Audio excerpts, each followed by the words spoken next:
오늘의 말씀 요한복음 8장 1절에서 11절까지의 말씀입니다.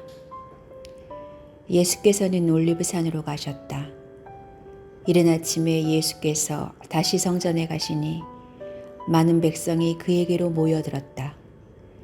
예수께서 앉아서 그들을 가르치실 때에 율법학자들과 바리새파 사람들이 간음을 하다가 잡힌 여자를 끌고 와서 가운데 세워놓고 예수께 말하였다. 선생님, 이 여자가 간음을 하다가 현장에서 잡혔습니다.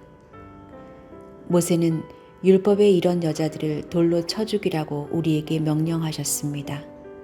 그런데 선생님은 뭐라고 하시겠습니까? 그들이 이렇게 말한 것은 예수를 시험하여 고발할 구실을 찾으려는 속셈이었다. 그러나 예수께서는 몸을 굽혀서 손가락으로 땅에 무엇인가를 쓰셨다. 그들이 다그쳐 물으니 예수께서 몸을 일으켜 그들에게 말씀하셨다. 너희 가운데서 죄가 없는 사람이 먼저 이 여자에게 돌을 던져라. 그리고는 다시 몸을 굽혀서 땅에 무엇인가를 쓰셨다. 이 말씀을 들은 사람들은 나이가 많은 이로부터 시작하여 하나하나 떠나가고 마침내 예수만 남았다. 그 여자는 그대로 서 있었다. 예수께서 몸을 일으키시고 여자에게 말씀하셨다. 여자여, 사람들은 어디에 있느냐? 너를 정죄한 사람이 한 사람도 없느냐? 여자가 대답하였다. 주님, 한 사람도 없습니다. 예수께서 말씀하셨다. 나도 너를 정죄하지 않는다. 가서 이제부터 다시는 죄를 짓지 말아라. 어두운 동굴, 빛이 들지 않는 깊은 바다 속에 살고 있는 몇몇 생물들은 우리가 알고 있는 일반적인 생물들과는 다릅니다. 빛이 도달하지 않는 곳이기 때문에 색깔이 없는 흰 빛을 띠는 것이 대부분이고요. 그리고 눈의 기능이 거의 상실되어 있습니다. 빛이 없어서 아무것도 볼 수 없기 때문입니다. 그들에게는 빛이라는 것에 대한 이해도 없고 왜 빛 가운데 살아가야 하는지에 대한 필요성도 느끼지 못합니다. 성경에는 영적으로 어두움의 영역에 살고 있는 많은 이들에 대한 기록이 있습니다.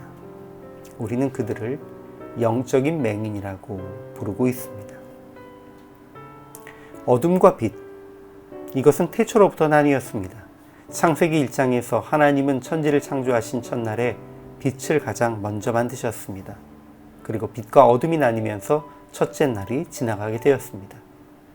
그러나 첫날 하나님께서 나누신 빛과 어둠은 하나님의 은혜가 결핍된 어둠이 아니라 우주 안에 있는 모든 피조물에게 쉼을 허락하시기 위해 허락된 은혜로서의 어둠이었습니다. 그런데 성경에서 부정적인 의미로 언급되는 어둠은 하나님의 은혜와 돌보심을 거절한 상태, 인간의 범죄 이후의 상태를 말합니다. 지혜가 없고 우매한 사람, 하나님의 가르침을 인정하지 않고 오직 각자 자기 소견에 오른 대로 행하는 이들이 바로 어둠 속에 살고 있는 이들입니다.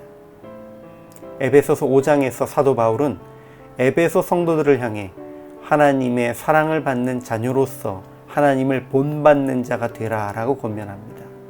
사도 바울은 에베소 성도들을 향해 음행하고 우상 숭배하며 더러운 이익을 탐하던 그들의 과거의 삶을 어둠이라고 말합니다. 그리고 8절에서 너희가 전에는 어둠이더니 이제는 주 안에서 빛이라, 빛의 자녀들처럼 행하라 라고 말합니다. 악함은 착함과 의로움으로, 거짓은 진실함으로 변화되는 빛의 자녀로서 살아가라는 것입니다. 그러나 범죄한 사람은 그 누구도 스스로 이러한 삶을 살 수가 없습니다. 하나님께서도 그것을 알고 계십니다. 그러므로 어둠으로 살고 있는 우리를 비추시고 빛의 자녀로 살게 하기 위해서는 세상의 빛이 필요하다는 것을 알고 계셨습니다. 이 일을 위해 우리 가운데 오신 분이 바로 예수 그리스도이십니다. 간음하는 현장에서 잡혀온 여인은 모든 빛을 잃고 어둠 속에 있는 여인이었습니다.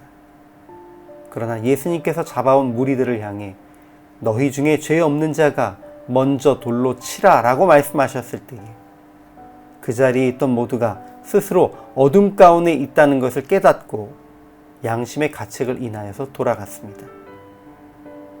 빛이 없을 때에는 스스로 어둠인 것을 깨닫지 못한 그들이 세상의 빛으로 오신 예수님 앞에서 비로소 어둠 가운데 있음을 깨닫고 고백하게 된 것입니다. 예수님은 유대인의 무리를 향해 세상의 빛이심을 선포하셨습니다. 그리고 태어날 때부터 맹인이었던 이에게 빛의 세상을 볼 수 있게 하셨습니다. 그러나 이 모든 것을 보고도 스스로 어둠 가운데 있음을 알지 못하는 많은 유대인들이 아직 있습니다. 지금도 어둠 가운데 있음을 알지 못하는 많은 이들을 향해 우리는 참 빛이신 그리스도를 전해야 합니다. 그리고 매 순간을 빛의 자녀로서 의롭고 진실하게 살아야 합니다.